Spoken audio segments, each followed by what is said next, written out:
Okay, we're going to commence with our last panel. It's on U.S. international responses to democratic backsliding in the Muslim world. And again, I think like every panel, this can be a conference within itself.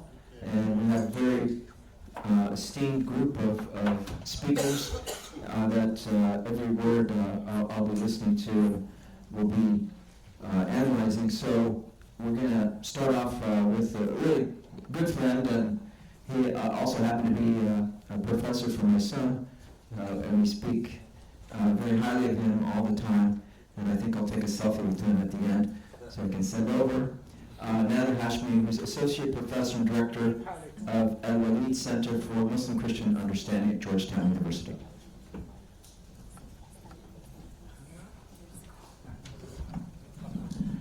It's an honor to be on this panel. Thank you everyone for staying into the afternoon. I'm going to speak about a topic that's different than the title that's in the program, because I wanted to speak to this contemporary moment that we are passing through. So I woke up this morning and I read the headlines. The first one was that at least 62 Palestinians were killed in the past 24 hours in Gaza, hundreds more injured. The other headline that caught my attention was that 82% of Israelis support the mass expulsion of the people of Gaza from the Gaza Strip. Yesterday, I tried 3 times to watch Feroz Sidwa's statement before the UN Security Council on the situation in Gaza. He's the famous trauma surgeon from California who's volunteered as a doctor in Gaza.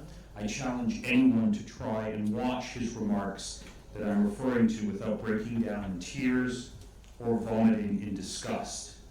This is where we are today in our world. This is what the situation in Gaza looks like. Gaza is the great moral crisis of the 21st century. It's not just a crisis, obviously, for Palestinians and for Israelis, but what's happening in Gaza has deeply rocked the entire Middle East. It has produced a new chasm between the West and the global South, and it has reopened a long-standing, festering wound in relations between the Western world and the Arab Islamic world. And it would be morally responsible, at least of me, not to address this topic at a conference such as this. I'm really glad that during her noontime remarks that Sarah Leah Whitson really spoke about Gaza with a lot of moral clarity and purpose. So what does the Gaza genocide mean for the prospects of democracy in the Middle East and North Africa? That's the topic that I want to ruminate on in the next 10 minutes. First, some background.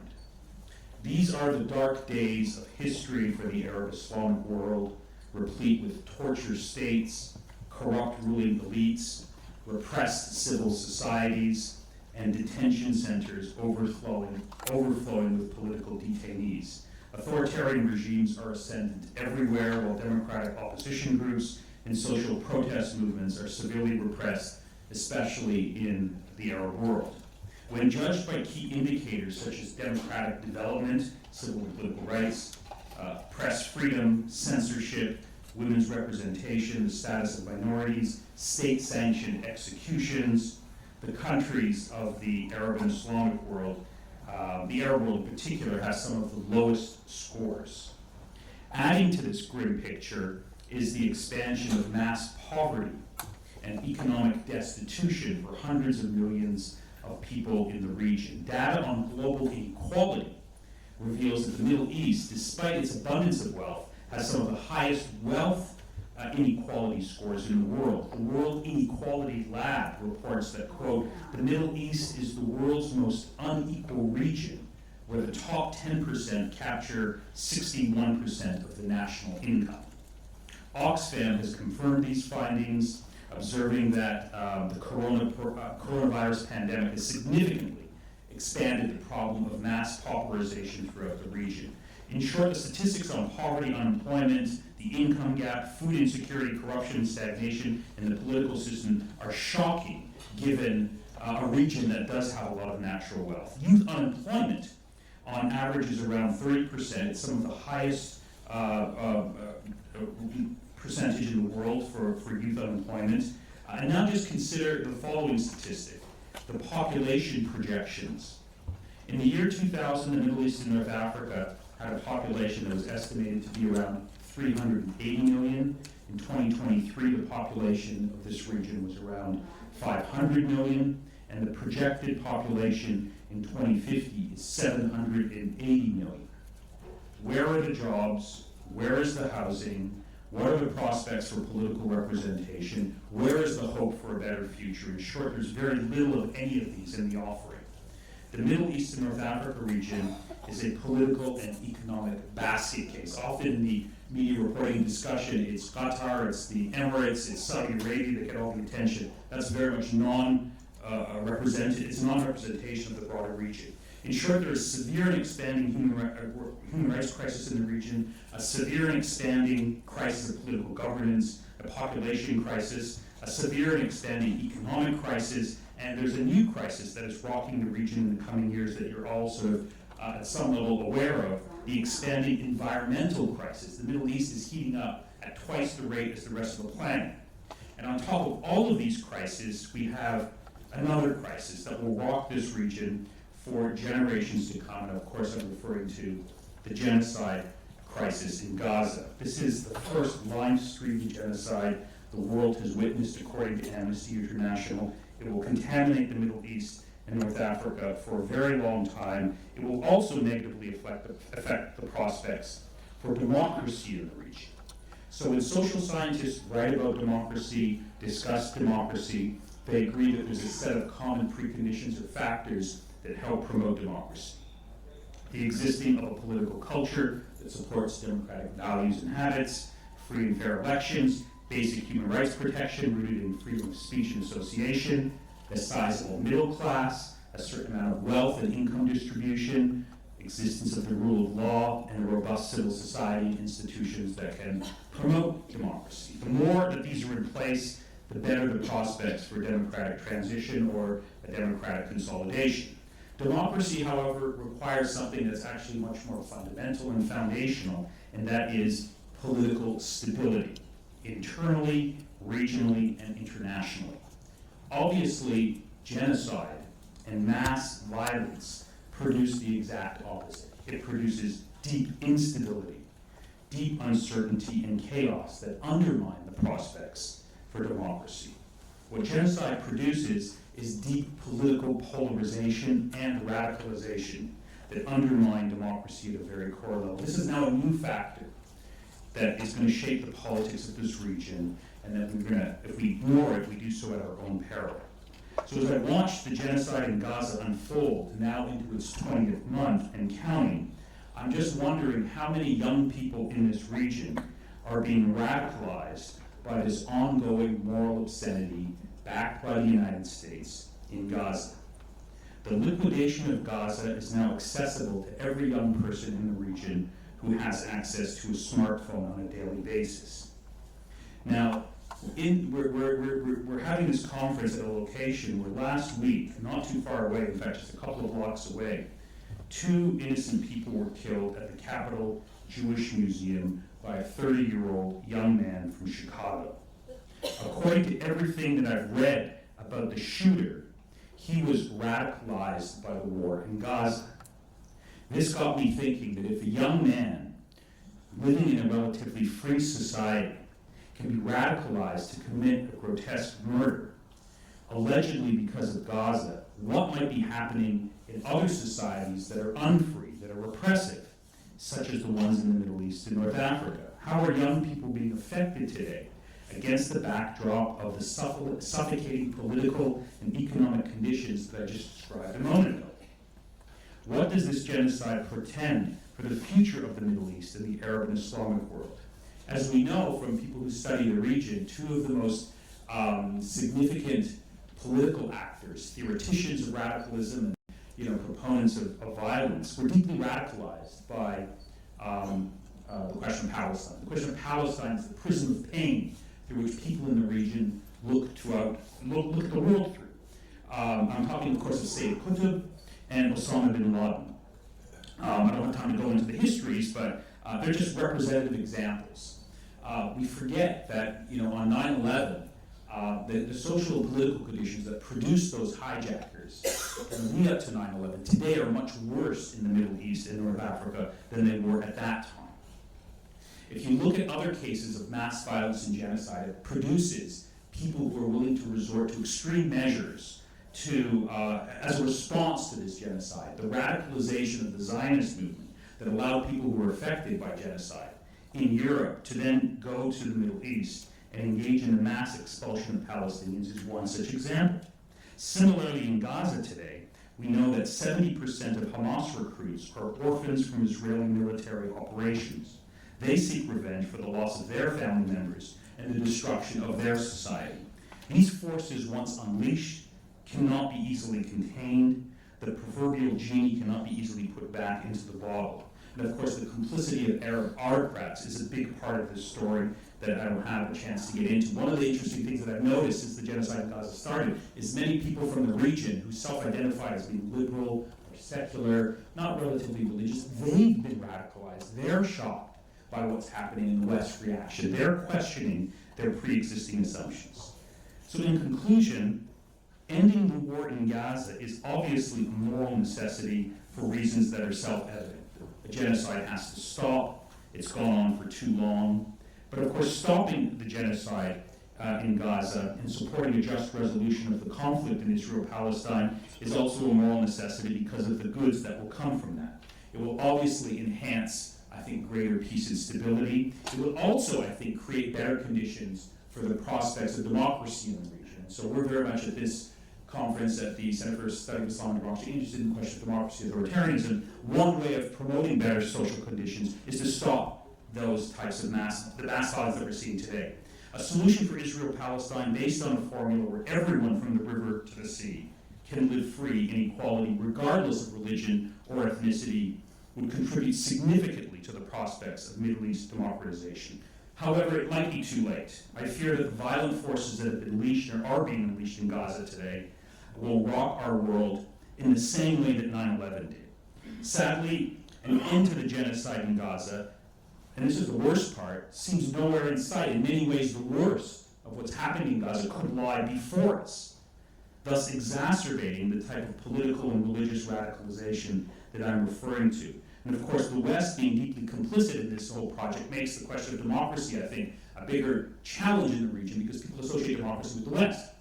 And if the West is deeply complicit in the mass extermination of the people of Gaza, that makes the question of democracy much more difficult to promote, I would argue.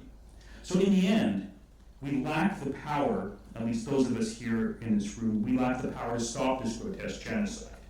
All we can do is to call it out, to try and document it, and to chronicle it as extensively and as honestly as possible, including talking about how this genocide severely undermines the prospects for democracy in the Middle East. Thank you.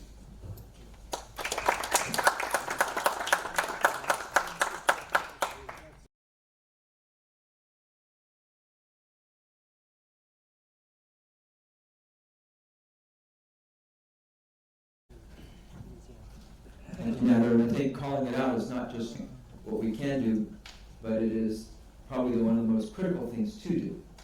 In fact, it's very prophetic. If you read about all the prophets in Scripture, their main task was to bear witness to the truth. And I think this is, in many ways, Radwan Masmoudi is bringing us along this prophetic mission to speak the truth. So thank you for your incisive and really profound remarks about the implications of the Gaza genocide on all of us, on Americans and people of the Middle East and the whole region.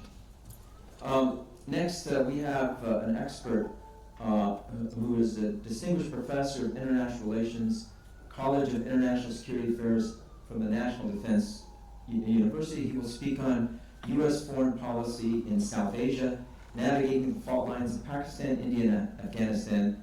Please welcome Professor Hassan Abbas.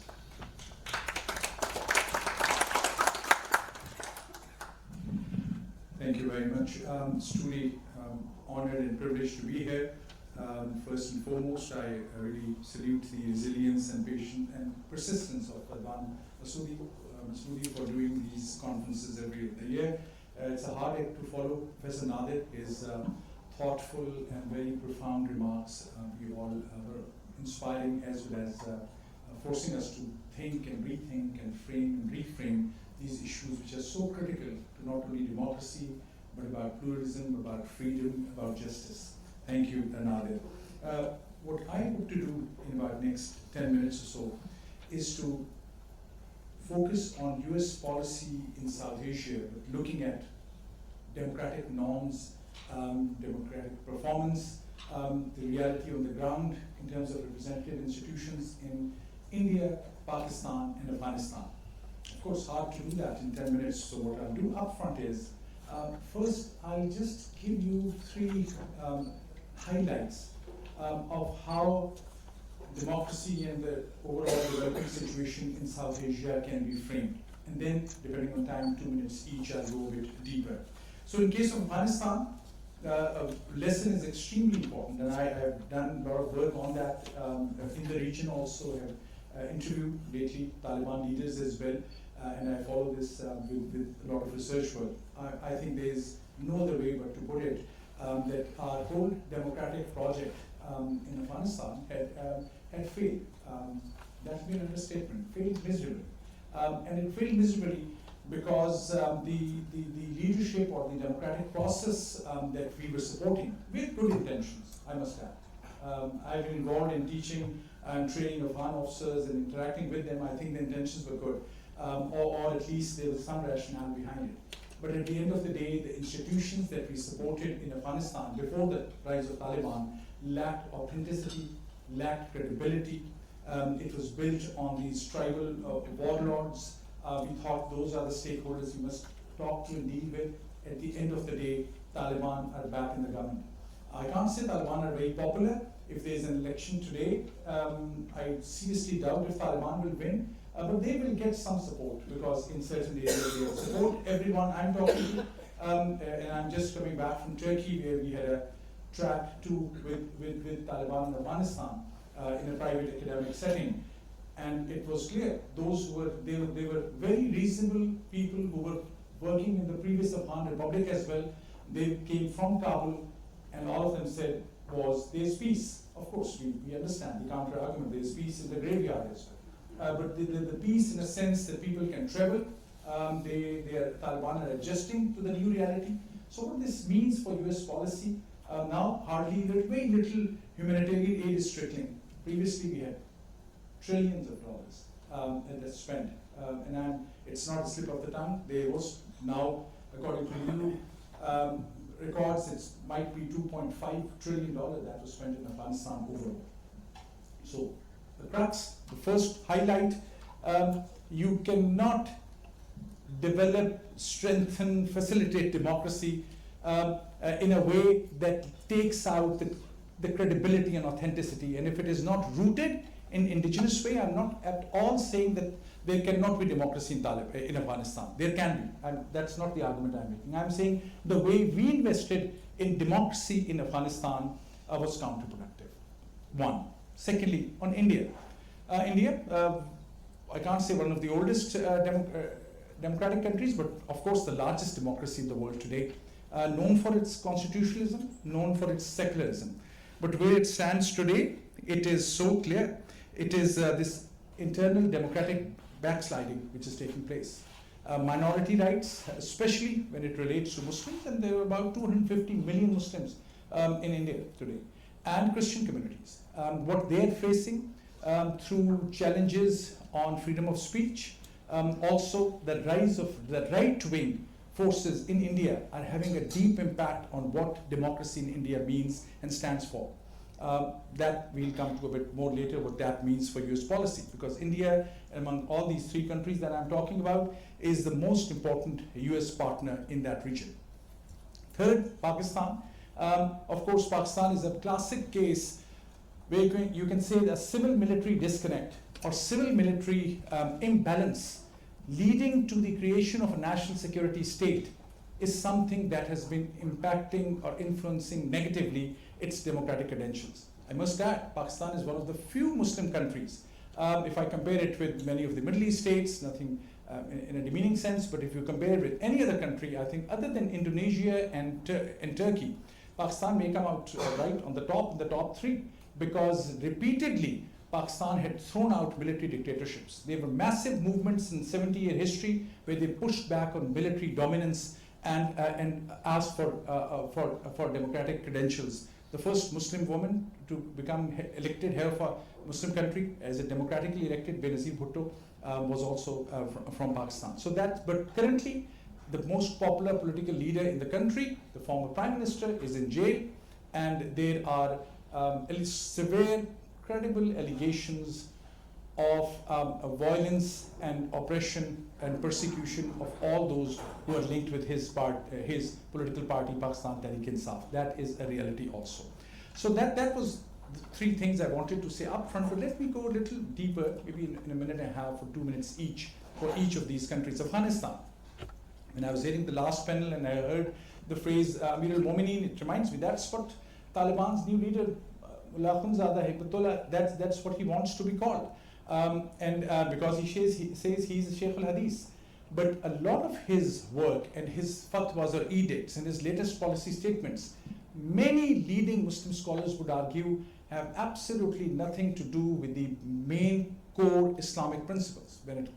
Whether it comes to girls going to school, he has banned girls from going to school, and they have, despite repeated conversations and pressure and other ways to influence, and I've also heard from Taliban leaders that if a majority of Taliban are asked today whether they want girls to go to school, they would say yes. But Hibatullah's edict is something which is dominating the policy. And there's a big shift. Taliban, in some shape or form, are following a more cruder version of what's happening in Iran, if I may call that. Because Kandahar is where the heart of this clerical regime resides, and the actual government, which is the cabinet ministers, which is in some ways more diverse than what we would have thought. In Kabul is being influenced from Kandahar. But at the end of the day, it's extremely important to revisit what were our priorities. We went into Afghanistan, I think, legitimately for volunteer purposes and etc. That's a strong argument. But whether this state building, and state building still works out in an international relations context, but initially we were calling it nation building. We are in no position to do nation building. And it's impossible in some ways, and it's very demeaning to say to a country which is such a powerful civilization to say we are going to do nation building. So we are learning in our efforts to support democracy. US has a lot to learn, and I think hopefully we are learning a lot.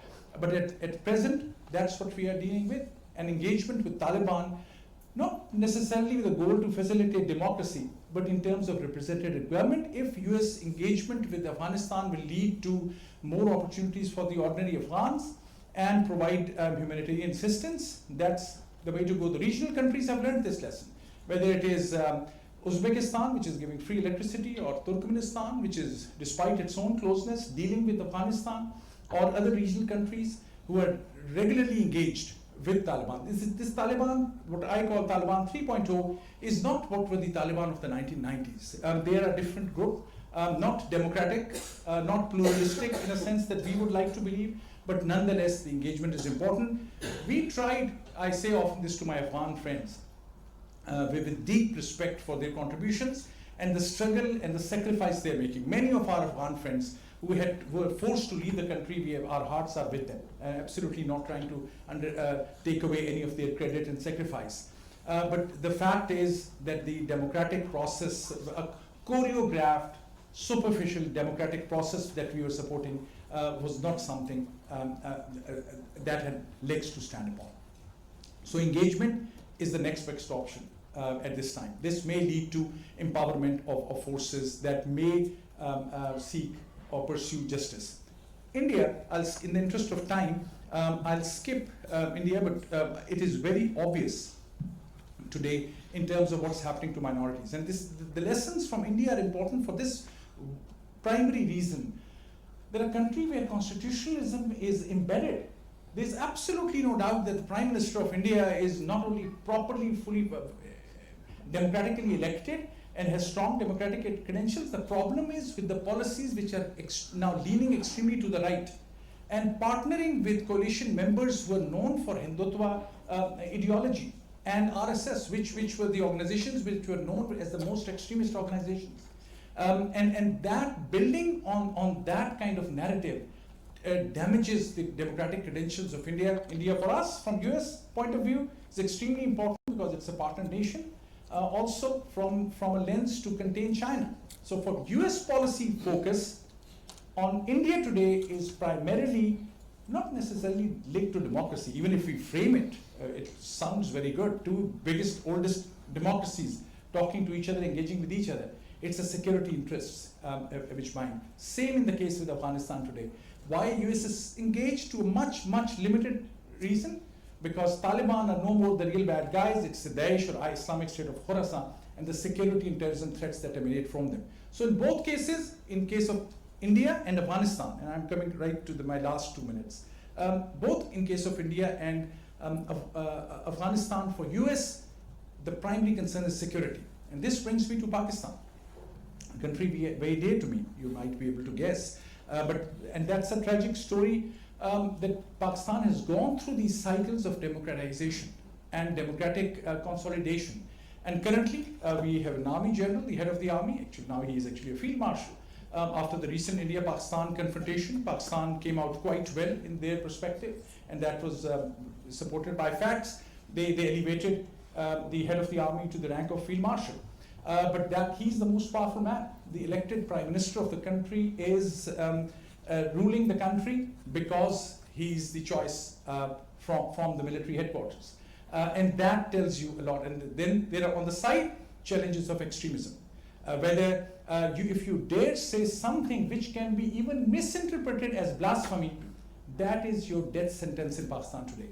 If you're a minority, if you are from Ahmadi, irrespective of your views about that sect, you call somebody Ahmadi, that is the end of their political or military career. If you're on the border of Afghanistan, the Shia Muslims are quite strong in Pakistan overall, maybe 25%, but 20% for sure. But there's an area in Parachanar which has been disconnected from the region, and the atrocities from some militant groups against the Shia Muslims is also fact. So pluralism has taken a serious hit, and now with the terrorism challenge as well. What this all means for US, I would end by saying, and my conclusion is, this means for US security lens has become the central lens. And I think that may not be the ideal way to deal with South Asia. Because we have been dealing with these security through security lens for the last 70 years in some shape or form. But the reality on the ground is that in case of all these three countries, the most profound, the most, if not philosophical, most powerful narrative and commentary is coming from global South.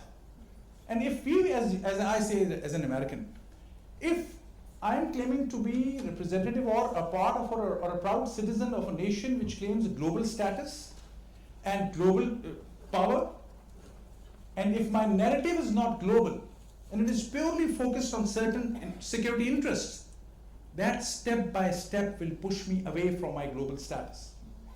And that's what is so obvious. So for US, in South Asia, in 3 words, if anyone listens to me, I would say India, Pakistan, Afghanistan focus on inclusive governance, focus on regional cooperation, on sovereignty and pluralism.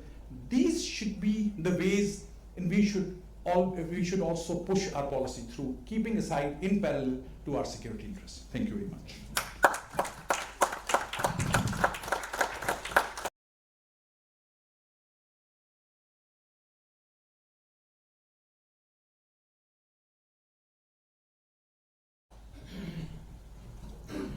Thank you, Professor Abbas, and thank you for that reminder that, for the last 70 years, we keep talking about security, and everything we've done has made us less secure and exacerbating anti-American sentiment throughout the world, not just in the region.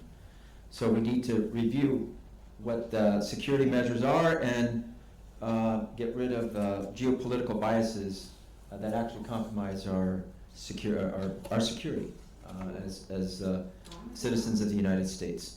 Next, we have a person that I have a tough time keeping up with. She is an every sector of work, whether it's providing scholarships for rising stars in public policy and media, teaching, moderating panels. She moderated the panel before, now she's a speaker, just to prove the point. She is an associate professor of political science at Long Island University, and her topic is U.S. foreign policy and authoritarianism, implications for democracy in the Muslim world. Please welcome Professor Dalia Fan. Thank you so much. It's tough to follow these two speakers.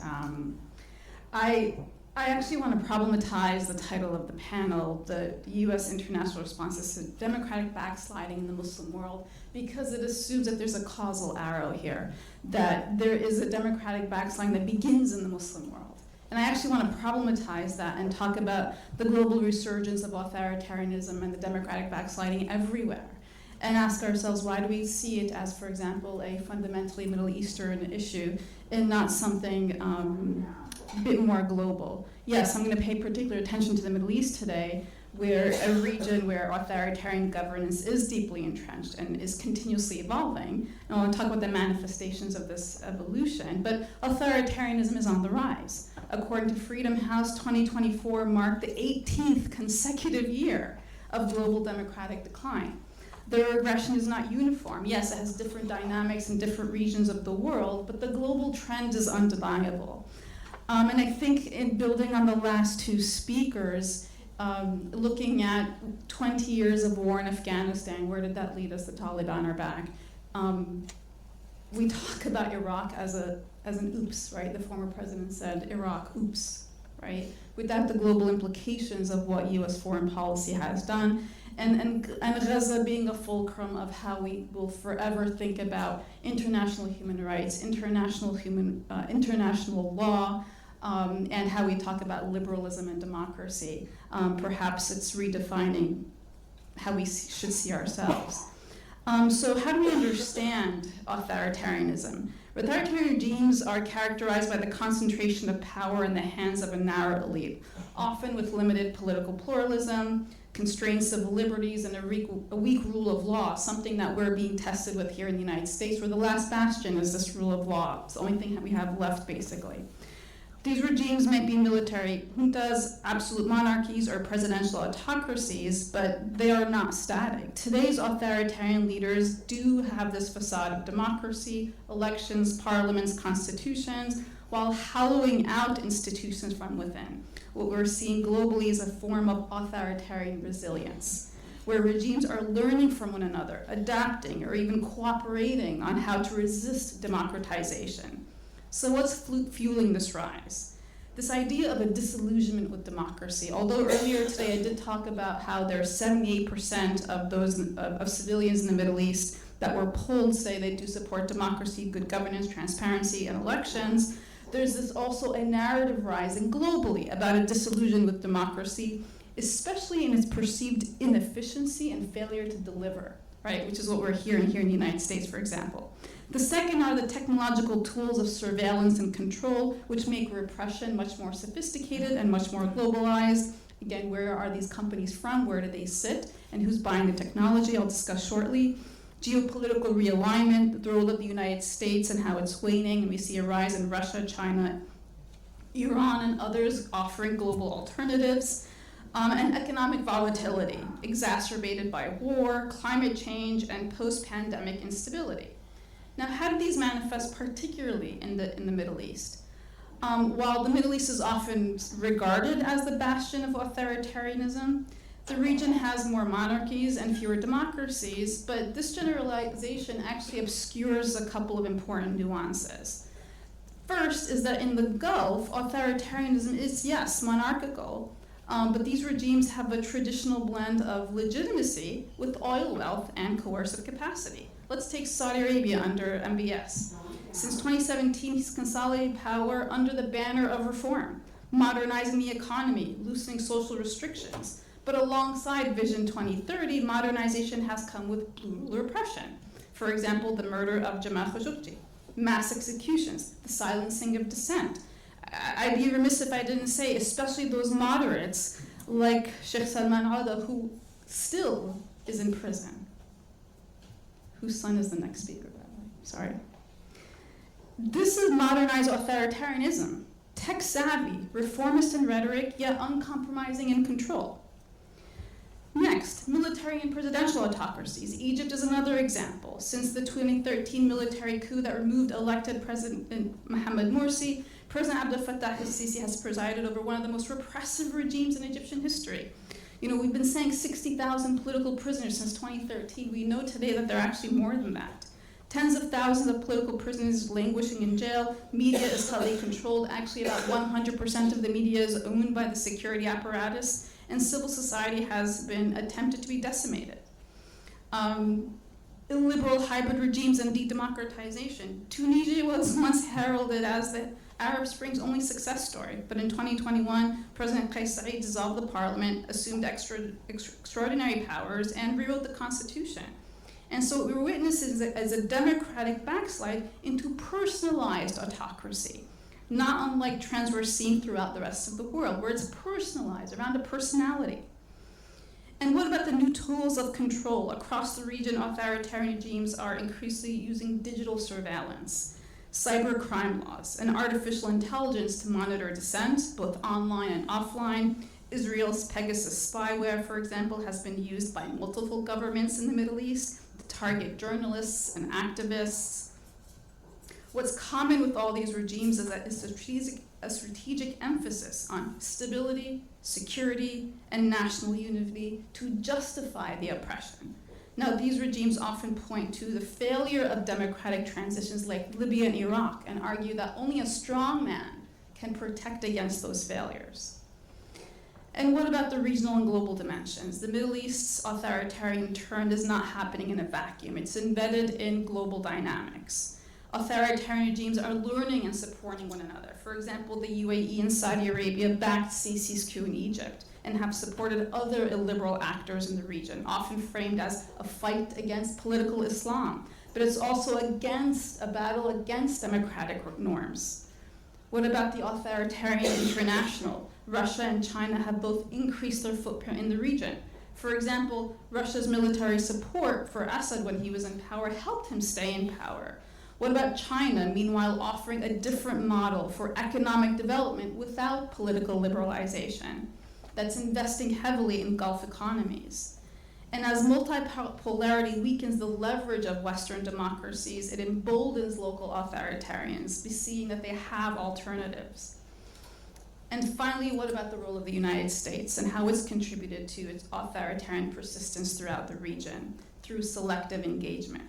While Washington historically has supposedly promoted democracy rhetorically, it supports autocratic regimes for so-called strategic interests.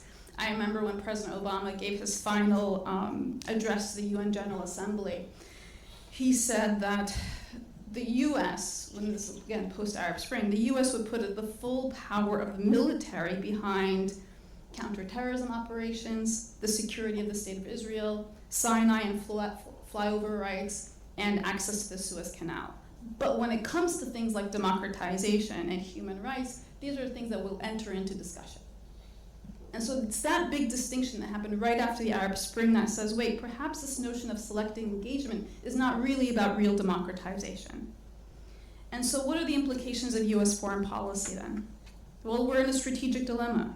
We talk about realpolitik versus normative values, but is it really about normative values? What about the declining leverage of the US in the region and the rise of China and Russia? Authoritarian regimes have alternatives. And what about weaponized stability? Stability is also often seen as fragile and repressive.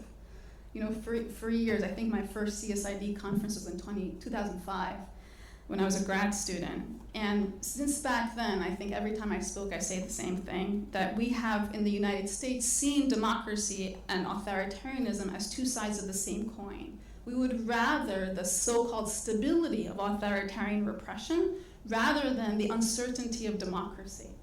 But what we do know since the Arab Spring is that the uncertainty of democracy is actually how you get to long-term stability, rather than repression that actually leads to increasing instability. And yet we refuse to update our repertoire when it comes to that. What about credibility and soft power? What about the challenge of democratic solidarity? What we saw happen a couple of weeks ago when President Trump visited the Gulf has significant influence on, I think, the future of US foreign policy in the Middle East, because it actually solidified transactional diplomacy and a regional realignment and its recalibration to that we are not even beyond the kind of conversation of norms and democracy versus realpolitik. Rather, there is a shift towards transactional diplomacy. In this recent visit, President Trump emphasized economic partnerships, not necessarily security partnerships. He talked about arms deals, energy investment, infrastructure projects that are not just to benefit, I think, the United States, but more so himself and his family. The approach underscores a strategic move away from US advocacy for democratic reform, moving towards this pragmatic insistence on mutual economic gain. What about re-engagement with Iran and other Gulf states and how they caution this move? What about the controversial Gaza proposal and the regional response? What about the US Houthi ceasefire in Israel?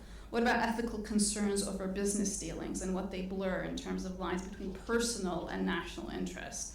Do we even talk about national interest in the way we did historically about long-term interest? And so President Trump's recent trip signifies a strategic pivot in US Middle East policy characterized by a focus on those transactional relationships. While some see this as pragmatic, it's a departure from traditional advocacy for democratic reforms. We actually didn't hear the word democracy used. We didn't hear the term international human rights. And so to conclude, authoritarianism is resurging globally, but especially so in the Middle East, where regimes have adapted to new realities, employing technology, manipulating elections, and coordinating with like-minded allies. For US foreign policy, this represents an interesting challenge. How do you balance this new understanding of pragmatic transactional interest with how we understand democratic values and how we used to historically talk about democratic values and democracy being the gateway to long-term stability? Is democratic peace theory dead? Well, there's no easy answer. But what's clear is that ignoring authoritarianism in the name of stability is not sustainable. And perhaps we need to look at the future talking about reality as it is, not between democracy and authoritarianism, but between flexible resilience and brutal control, between inclusive governance and elite domination, and what does it mean to actually have civil society engagement and principled leadership. In the Middle East, in this regard, will remain a key battleground in the struggle of how we define long-term stability for the United States. Thank you.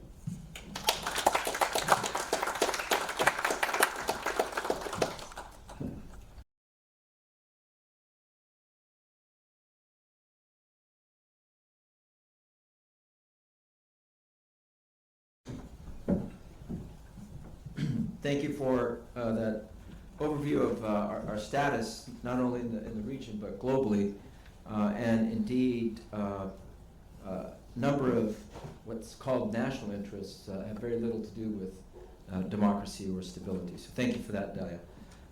Next, we have Abdullah Al-Auda. He is Senior Director for Countering Authoritarianism at the Middle East Democracy Center, and he will speak on aborting the only semi-democracy in the Gulf, Kuwait.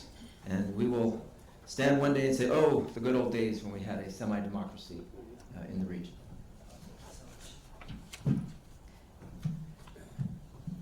Well, it's in a way harder to speak after Dalia. It's also easier because she said the things that you want to say in a more articulate way. So thank you. And thank you for the panel and everyone here, for organizing this and the co-sponsor. So why I'm speaking about Kuwait? I'm a Saudi, born and raised, but I got interested in Kuwait because we noticed over the years since 2011 that there is a campaign, a dedicated campaign coming from the UAE and Saudi Arabia, led by a lot what we called Saudi bots, trying to portray the Kuwaiti experience, the Kuwaiti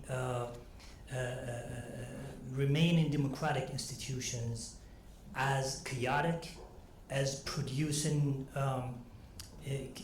chaos, as and trying to highlight the throwing of chairs inside the parliament of Kuwait, trying to highlight the, here and there some, corrupt politicians, MPs and whatever, like if Saudi Arabia was ever, innocent of all of these things, or the UAE for that matter. And then, but this whole, semi-democratic experience in Kuwait took a very hard and harsh turn last year in April. And I'm going to speak about that in a second. So since 1963, Kuwait's unicameral legislature has held competitive elections and parliamentary opposition in the country has acted as a check on the monarchy. But in May 2024, the Emir of Kuwait, Sheikh Mish'al Al-Ahmed Al-Sabah, announced the suspension of the elected parliament for up to 4 years, starting that and stating that there will be that the Emir will not permit democracy to be exploited and destroyed by these corrupted politicians. And again, like what we've seen in Tunisia, for example, when they created the environment to kill democratic institutions, Kuwait also, but even without prompted, without any event, without any things on the ground, the Emir said that, there is a political dead end, and to, address that situation and crisis that the state itself created, they announced that they will suspend the parliament. That's what they did. They suspended also a few articles from the constitution, especially pertaining to succession within the royal family, and it's for obvious reasons. And the freedom of speech also getting eroded by the day. They arrested a few politicians, including some former MPs. They went after people on social media, and when there was a time that a lot of Saudis, a lot of people from the UAE, from Kuwait, from Qatar, look up at Kuwait as the only semi-democratic experience that they look up for. Now the Kuwait is just following the UAE and Saudi model. And to give you just a glimpse, when, for example, some families visited the Emir of Kuwait, he told them, he said, what did we benefit from all this mess of parliament, of all these discussions that we have, of all that, debates that we are having? Nothing. Look at Saudi Arabia, for example, with MBS. So that's the Emir talking to families of Kuwait, like old families of Kuwait. He said MBS was able to pull it off. He made all of these projects. He presented Vision 2030. So that's the model that Emir Mish'al in Kuwait is looking for, that, Mohammed bin Salman was able, according to the Emir of Kuwait, to do whatever he has done. And it's questionable. It's like, for me, I don't know what Mohammed bin Salman has done for, development or reform, but for the Emir of Kuwait, it's worth noting. And he thinks that the model of Saudi Arabia is worth basically meditating, because it produced, development, it produced projects, it produced all of these, mega projects that Mohammed bin Salman promised to do, by the way, and hasn't completed or fulfilled yet. So for the Emir of Kuwait, the parliament is just basically going to be a thorn to the side of the state, and for the Kuwait to embark on this development project, to embark on this on its own vision, they have to basically get rid of the parliament, get rid of all these noisy politicians. That's what the Emir of Kuwait did. Another step that they have taken since April 2024 is the basically restructuring of the social fabric in Kuwait. And by that, I mean the series of revocations of citizenship since that day. And just to give you a quick context, the Emir of Kuwait has this idea that the Kuwait is divided into two groups. One, the real Kuwaitis. I think they took it from Trump and all these, xenophobic idea of who the real citizen is. And then there's this group that is actually not original Kuwaitis who came from outside, and then they got citizenship, and in order for Kuwait to come back to its origin, to make Kuwait great again, they have to get rid of these foreigners, basically. And they started this announcements of many revocations of citizenships that included players, artists, activists, preachers across the board. And I don't know if you know how big the Kuwaiti population, but it is actually 1.4, 1.5 something. And then they revoked actually up to date about 46 or 47,000 of people so far, thinking that only what they called Ibn Batnaha, or the sons of its belly, whatever how you translate that, is worth the Kuwaiti citizenship, and therefore worth the privileges, the stipends and everything that the state is providing for these citizens. When did they do this? The revocation of the citizens? So they started these revocations about the same right after the suspension of the parliament. So they started about April, May 2024, and for just within 1 year they revoked about 46,000 people, included, by the way, famous people that from Kuwait. Just one quick example that came to mind is Nawal al-Kuwaitiyya, who in her name is called Kuwaitiyya. So people were joking, it's like Nawal al-Not Kuwaitiyya, Nawal al-Lati Laysat Kuwaitiyya, because her citizenship was actually revoked, and the state think that she came from somewhere else that I'm not going to mention. So the idea here is that the Kuwait was actually by the initiative of the Emir, who thinks that the democratic experience that was held in Kuwait since 1963 was not working. And because of all these convictions about the difference between original Kuwaitis and non-original Kuwaitis, because of all these, because of how the Emir of Kuwait exploited also the environment, the regional environment, the global environment, and backsliding toward authoritarianism, he took advantage of that. And if you notice, that came about a few years after the coup in Tunisia, the coup everywhere, that actually, and then of course about 10 years after the coup in Egypt, and about when Trump was coming to power. So the idea is that the region, the world, and the local environment helped the Emir of Kuwait to basically abort the only semi-democratic experience in the Gulf, And as a Gulfi, I think that the UAE and the Saudi government, like they did with Egypt, with Tunisia, with every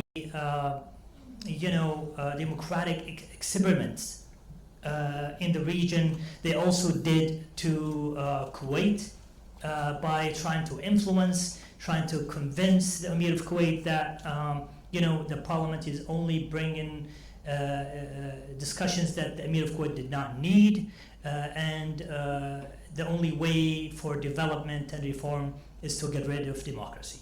That's the stability model that they try to present. I'll just stop here.